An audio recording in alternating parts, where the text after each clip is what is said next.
meu povo! Vamos dar início à disciplina de gestão em saúde. E o nosso primeiro assunto é um assunto bem mais reflexivo e filosófico do que a gente vinha conversando até então. São os desafios de saúde do sistema brasileiro, né? Os desafios que enfrentamos no SUS. Para a gente ter uma visão um pouquinho mais ampla do que enfrentamos hoje, a gente precisa fazer um pequeno resgate histórico. Imaginemos que todos vocês recordem que antes da instituição do SUS, a gente tinha um sistema de saúde hospitalocêntrico, baseado na atenção em hospitais e atenção curativa. Quem tinha acesso a esses benefícios era basicamente a população trabalhadora, quem tinha carteira assinada e seus dependentes, e as ações de saúde eram coordenadas pelo governo federal, centralizado no Ministério da Saúde.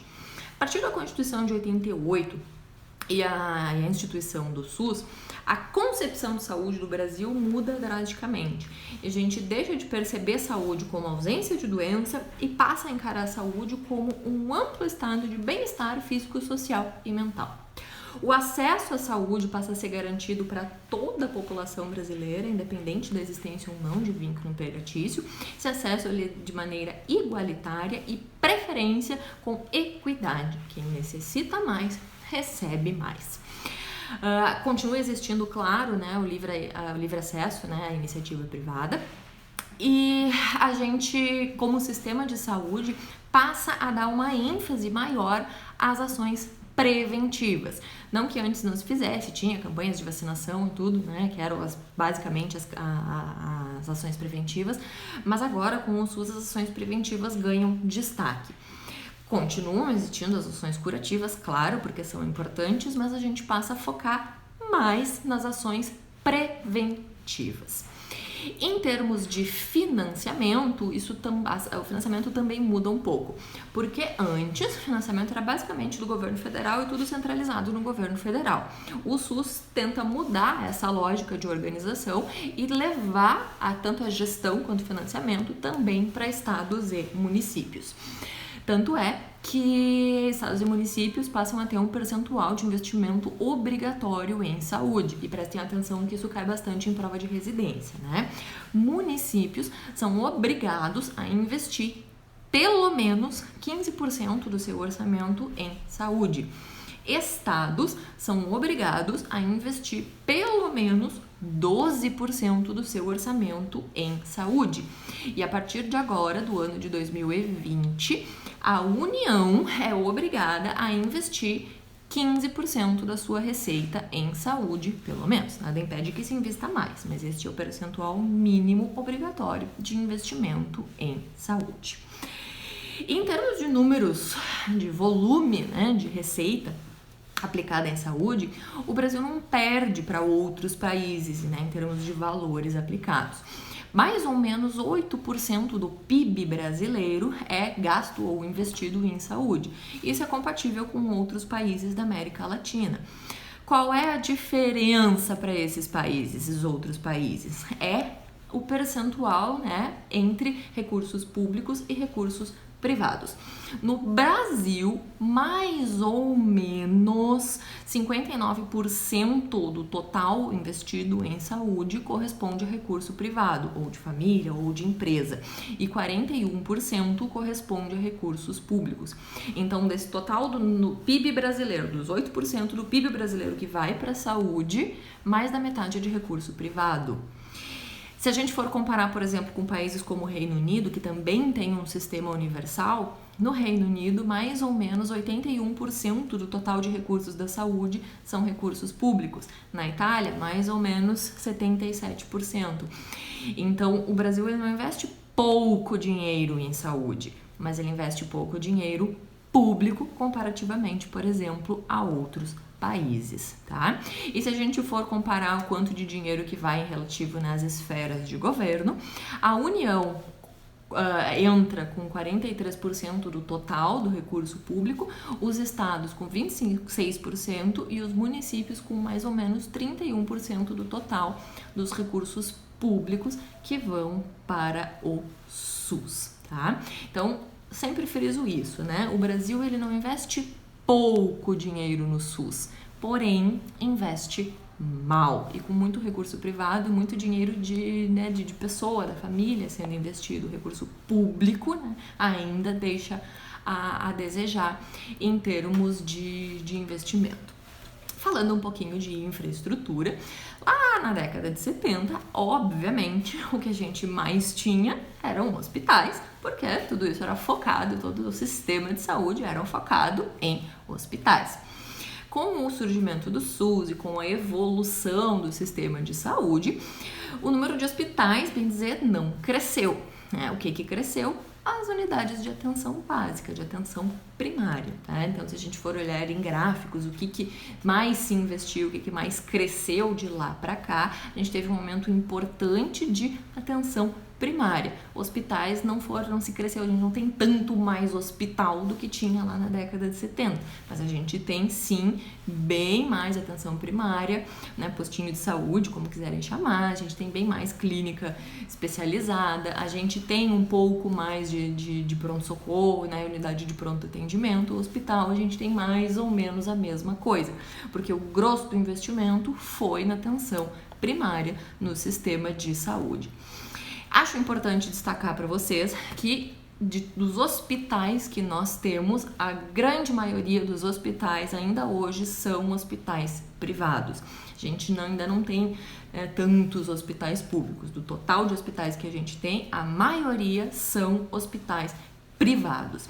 E se a gente for analisar as unidades de atenção primária, a grande maioria são públicas, né? Então, isso nos mostra que, infelizmente, o sistema de saúde privado ele ainda está num foco bem hospitalocêntrico, como e o sistema público está tentando focar mais na atenção primária. Com relação à força de trabalho, os médicos são o principal profissional empregado no SUS e hoje os dados mais recentes nos mostram que a gente tem 1,7 médicos para 1.000 habitantes e corresponde a 61% do total de empregos que tem no SUS. E os enfermeiros correspondem a 0,9 enfermeiros por 1.000 habitantes e corresponde a 13% do total de empregos do SUS. Porém, do total de funcionários, do total de empregos que o SUS oferece, a gente tem só 0,2% de especialistas em saúde pública. Isso nos mostra que a gente tem poucas pessoas interessadas em efetivamente se especializar em saúde pública e, de certa forma, uma precarização dessa especialidade das ações em saúde pública, né? Muitas vezes o SUS serve como uma porta de entrada para o privado, né? O profissional vai lá, trabalha no SUS um tempo até se estabelecer e quando dá, né, salta fora, não se especializa efetivamente na saúde pública. Então, de certa forma, isso nos mostra uma precarização desse tipo de serviço com uma alta rotatividade de profissionais, o que, sem dúvida nenhuma, não colabora com a qualidade dos serviços ofertados. Conversando um pouquinho, então, passando a conversar sobre a atenção primária, tá? Que é o grande foco, né? A grande sacada, a grande jogada do SUS. Hoje, nós temos 85% dos municípios com serviço de atenção primária, que cobrem mais ou menos 49% da nossa população. Ainda, infelizmente, deixa muito a desejar, né? E desses serviços, 45% tem o serviço de atenção em saúde bucal, né? E lembram das nossas aulas que a gente conversou, essas aulas anteriores que a gente conversou sobre a importante redução da mortalidade infantil que nós tivemos da década de 70 para cá? Boa parte dessa redução de mortalidade infantil se deve à atenção primária e à melhoria do cuidado de pré-natal e de atenção a essas mulheres, né? A atenção primária é o grande responsável pela redução das mortalidade infantil e de outras mortalidades precoces. Então, a atenção primária bem feita tem muito resultado e um impacto muito importante na saúde da população. A atenção secundária, a gente chama de atenção secundária, uma atenção de média complexidade, digamos assim. Via de regra, são os ambulatórios especializados e uns exames complementares de média complexidade. Quando a gente encaminha para o especialista, resumidamente, isso é a atenção secundária. Muito da atenção secundária é dependente do sistema privado. O SUS compra o serviço do sistema privado, principalmente serviço de apoio diagnóstico, né? E esses serviços eles acabam saindo muito caros. Muito disso é culpa nossa, dos profissionais, porque às vezes a gente, profissional, médico, acaba preferindo um exame de alta complexidade muito caro em vez de um exame não tão bom, mas não tão caro, que daria para fazer o diagnóstico da mesma maneira. Então, os exames complementares hoje, que em sua grande maioria são comprados do serviço privado, eles acabam sendo de muito alto custo para o SUS. E essa é uma grande importância da regulação do sistema de saúde, que vocês vão ver nas próximas aulas, para realmente ver a necessidade da solicitação de exames, para ver, né, para tentar balancear um pouquinho esse custo para o sistema não sair tão caro. E a atenção terciária é a atenção de alta complexidade, basicamente é a atenção hospitalar, que é o serviço realmente de alto custo, UTI, internação hospitalar, né, atenção terciária. E a gente sabe que a maior taxa de internação ela ainda é do sistema privado e não do sistema público. Até porque, lembrem, a maioria dos hospitais são do sistema privado e não do sistema público. Então, o sistema privado acaba sendo mais fácil de internar. Então, acaba internando. No sistema público, por não ser tão fácil, acaba se buscando resolver muita coisa de maneira ambulatorial e se priorizando internar aquilo que realmente precisa, né? E claro, existe o problema da falta de leito, isso é um problema crônico do nosso sistema de saúde, né? Isso não é de agora, da pandemia, a falta de leito já existe há muito tempo, então o problema da regulação já é uma coisa antiga.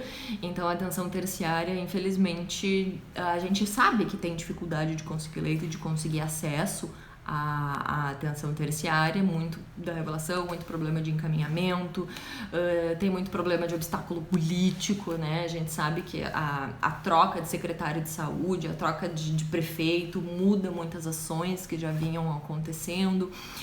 Então, tudo isso impacta, né, em como que as políticas de saúde vinham acontecendo e impacta lá na ponta de como que o serviço tá funcionando. Mas não é só coisa ruim que acontece no SUS, né? Tem muita coisa boa e que eu acho importante frisar, tá? Para que vocês saibam que a gente tem coisas no SUS que são internacionalmente reconhecidas.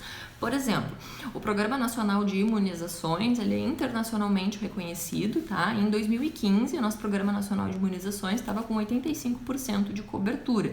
Isso é magnífico, é maravilhoso, né? Tanto que a gente conseguiu erradicar várias patologias. Caramba, estava erradicado.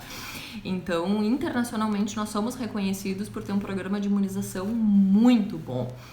O programa de controle do tabagismo e a rede de tabagismo também foi um programa internacionalmente reconhecido. O Brasil conseguiu reduzir o tabagismo de 32% em 97 para 14% em 2015, uma redução muito importante da prevalência do tabagismo no país. Então, foi um programa muito efetivo que também foi internacionalmente reconhecido. A própria Estratégia de Saúde da Família, o ESF, também foi um programa que foi reconhecido com impactos importantíssimos, principalmente na redução da mortalidade infantil. E a Política de Atenção de Urgências, no caso o SAMU, que foi criado em 2007, também foi um programa bastante efetivo. Claro que tem seus problemas, mas foi um programa bastante efetivo que também é reconhecido como um programa muito importante para o sistema de saúde brasileiro. Um outro desafio que também impacta no nosso sistema de saúde são as questões de regionalização e de hierarquização. A gente sabe que os municípios passaram a ser os prestadores de serviço. Pensando, né, isso é uma lógica importante, porque antigamente o Ministério da Saúde era responsável por todas as ações. Vai lá, o Ministério da Saúde em Brasília saber o que está acontecendo aqui em Santa Maria, né? Então, é muito mais fácil a Secretaria Municipal de Saúde conhecer a nossa realidade, o que acontece no bairro, em cada uma das regiões e coordenar ações para cada uma das regiões. De fato, é muito mais fácil fazer isso de maneira regionalizada. O problema é que tem alguns municípios que são muito pequenos, que têm dificuldade de captação de recurso para fazer essas ações. Tanto que alguns autores, especialistas em saúde pública, dizem exageramos na municipalização. Justamente por isso, porque tem alguns municípios que não têm pernas para fazer essas ações e têm dificuldades de estabelecer convênios com municípios maiores para captação de recursos para fazer essas ações de nível local. E muitas vezes os estados e a União acabam se omitindo nessa liberação de recursos. Então a regionalização e hierarquização é bom? Mas precisa do aporte do suporte das outras esferas de governo. Alguns municípios são autossuficientes, perfeito, maravilha. Outros nem tanto. E esses municípios que não são autossuficientes têm enfrentado dificuldades de conseguir fazer ações, principalmente nessas dificuldades de captação de recursos, né, e de articulação com as outras esferas de governo. Tá? E claro, talvez vocês ainda não tenham tanto contato com questões de gestão, mas aí fica a minha dica, passem a ter um olhar um pouquinho mais generalizado de onde vocês estão, no hospital, no posto de saúde, no pronto-socorro, de como que as coisas estão sendo geridas, né? E não foquem só na assistência de onde vocês estão. Vocês vão ver, tem muita coisa que vocês vão conseguir perceber como que está funcionando ou como que não está funcionando, né? Questão política, feliz ou infelizmente, impacta muito no nosso sistema de saúde. Quando troca prefeito, troca de secretário de saúde, podem ver que praticamente todas as ações de saúde do município mudam e tudo muda junto. E isso acaba sendo um problema nas ofertas do serviço de saúde. Um outro problema é que, infelizmente, a nomeação do secretário de saúde nem sempre é por conhecimento técnico. Às vezes que bom, mas nem sempre é por conhecimento técnico. Às vezes essa nomeação é por cargo político. Então, às vezes a gente vai ter um secretário de saúde que não entende nada de saúde pública. E aí as ações realmente vão ter algum problema, porque a gente tem uma pessoa ali que não entende do que está fazendo. E de qualquer maneira, na melhor das hipóteses, a cada 8 anos vai trocar toda a gestão, consequentemente vão trocar as ações. Então essa descontinuidade política de fato impacta no serviço de saúde, tá? Impacta no serviço de saúde. A falta de conhecimento técnico impacta e também tem toda a questão do interesse eleitoral. Às vezes o prefeito e o secretário de saúde estabelecem ações, estabelecem prioridades, que são prioridades eleitorais, né, que não necessariamente é o melhor para aquela população. Por exemplo, imaginem uma cidade muito pequena que não tem demanda para ter um hospital, porque é uma cidade muito pequenininha, não tem necessidade de ter um hospital em termos de realmente necessidade de saúde. Em termos tanto de financeiros quanto de gestão, é melhor encaminhar aquelas pessoas para uma cidade maior e usar esse recurso para ter uma atenção primária melhor. Mas é óbvio que as pessoas preferem ter um hospital na sua cidade. Então, eles prometem um hospital, pode ser que eles cumpram um hospital que não se pague dentro daquela cidade. Então, às vezes, o interesse eleitoral prevalece, mesmo que isso não seja o melhor para o sistema de saúde. Prestem atenção, porque muitas vezes a gente vai ver isso acontecer. Prestem atenção, né? O interesse político, a descontinuidade política e, eventualmente, a nomeação de pessoas sem conhecimento técnico para cargos políticos são questões que atrapalham bastante o nosso sistema de saúde, tá? Bom, pessoal, resumidamente, eu acho que esses são os nossos desafios, né? Recurso ainda é um desafio. A gente tem ainda, né, em termos de recurso total, não é tão pouco comparado com os outros países, mas a gente tem um aporte de recurso público ainda baixo, né? Então não é pouco dinheiro, mas é um dinheiro mal gasto. A gente tem alguns problemas de gestão que são importantes e a gente tem um problema de falha de comunicação no sistema, principalmente entre estados, municípios e União, que é importante, além de todas as questões políticas, né? Que sem dúvida nenhuma impactam nos serviços de saúde. E para finalizar, eu acho que tem um último desafio que a gente vai ter que superar, que é a judicialização da medicina. Isso já acontece nos Estados Unidos, mas no Brasil isso tem acontecido cada vez mais, que é, como falei, a judicialização.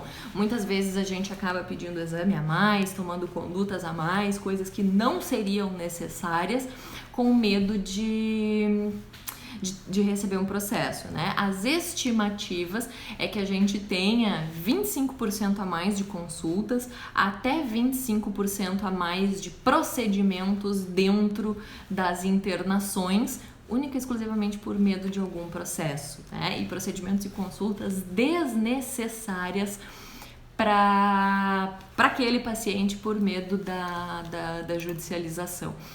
Então, e tudo isso impacta no custo, né, do sistema de saúde. Então, pessoal, deixo a reflexão aqui para vocês, né? Qual é o SUS que queremos? Abraço e até a semana que vem.